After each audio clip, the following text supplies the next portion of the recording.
Democrats are calling for Supreme Court Justice Clarence Thomas to recuse himself from any case related to the events of January 6th. The growing calls come after it was revealed that his wife, Virginia Thomas, sent text messages to then White House Chief of Staff Mark Meadows, urging him to challenge Donald Trump's 2020 election loss. Thomas would send 29 texts in total. The majority of the message were about how the former president could overturn the results of the election. Well, here to talk about this is Ed Espinoza, the president of Progress Texas, and James Dickey, CEO of J.D. Key Communications. Ed Espinoza, do you think Justice Thomas should recuse himself from any January 6 cases or any other cases?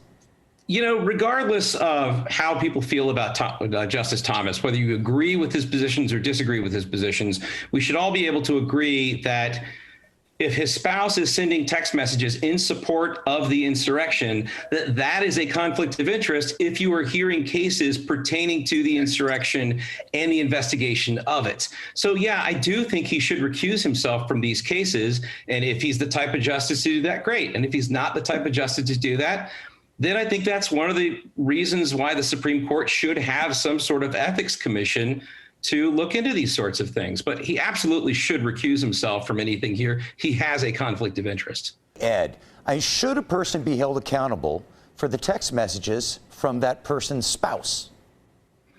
No, and I don't think that's what this case is about at all. What the case is about is how close the justice is to the person who is a party of the case or who is a party to some element of the case. It's not about controlling what text message this person sent. It's the fact that he has a relationship with a person who sent text messages communicating with the chief of staff, and that Justice Thomas is the only justice of the 9 justices to vote against releasing documents pertaining to the January 6th investigation. Not only does he have a conflict of interest, his performance so far demonstrates that he is carrying out, he is ruling along the lines of what is apparently a conflict of interest.